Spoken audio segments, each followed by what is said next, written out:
Nifty bank flat ही कारोबार करता हुआ, लेकिन 60,000 के नीचे, याद रखें वो एक इम्पॉर्टेंट लेवल था, लेकिन उसके भी नीचे 100 अंकों की गिरावट के साथ निफ्टी बैंक कारोबार करता हुआ।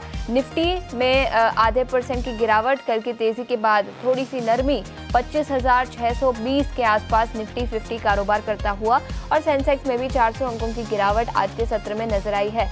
लेकिन याद रखें कल की तेजी के बाद आज थोड़ा सा कंसोलिडेशन एक्सपेक्टेड था और वही निकल कर आया है। बैंकिंग स्टॉक्स में आउट परफॉर्मेंस दिखा है। आईसीआईसीआई बैंक थोड़ी सी तेजी के साथ कारोबार करता हुआ, लेकिन आईटी सेक्टर यहाँ पर भारी भरकम गिरावट है। टीसीएस 5.5% नीचे, टेक महिंद्रा 6% से ज्यादा की गिरावट के साथ कारोबार करता हुआ। एचसीएल टेक, इन्फोसिस, विप्रो सभी आईटी सेक्टर के स्टॉक्स गिरावट के साथ कारोबार करते हुए। और निफ्टी आईटी इंडेक्स की ही बात करें तो यहाँ पर भारी भरकम गिरावट दिखी है। सबसे बड़ा सेक्टोरल लूजर तो है ही, 6% की गिरावट निफ्टी आईटी इंडेक्स में नजर आई है। कल तेज़ी बहुत बड़ी थी, लेकिन आज सीमित दायरे में कारोबार होता हुआ हम देख रहे हैं लगभग 25 से 700 के ऊपर काफ़ी फ्लैट कारोबार करता हुआ निफ्टी। बैंक निफ्टी भी अगर हम देखें लगभग 100 अंक की तेज़ी, यहाँ पे 60,100 के ऊपर।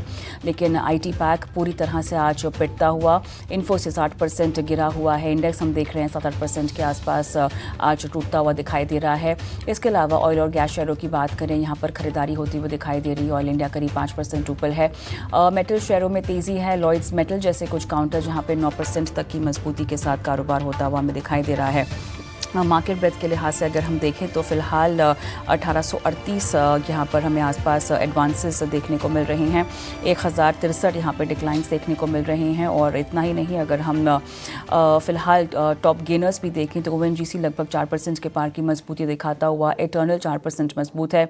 Trent, Power Grid, SBI Life, इन तमाम काउंटर्स में हम लगभग 1.5 से 2.5% की मजबूती देख पा रहे हैं। आज का पूरा दिन देखें तो अच्छा ही देखने को मिला है। देखिए कल जिस तरीके की शानदार तेजी थी, आज वहां से कुछ प्रॉफिट बुकिंग और रिवर्सल नहीं आया, वही आपको अप्रिशिएट करना चाहिए। ब्रॉडर मार्केट से पार्टिसिपेशन जरूर रहा और बजाय इसके कि निफ्टी आईटी जो है आज का सबसे टॉप लूजिंग सेक्टर बना, जिसमें कई सारे दिग्गज इन्फोसिस, टीसीएस, विप्रो जैसे नाम शामिल हैं, उसके बावजूद निफ्टी 50 अपने आप को होल्ड करने में सक्सेसफुल रहा। और ऐसे में सपोर्ट किसने किया आपको बताते हैं।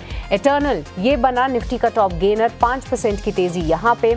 साथ ही ट्रेंट नतीजों के पहले बस करता हुआ दिख रहा है, 5% का मूव यहाँ पे। कई सारे ऑयल एंड गैस काउंटर्स जैसे कि ओएनजीसी, ऑयल इंडिया ये भी बस कर रहे थे और ऑटो काउंटर्स में भी जोश था।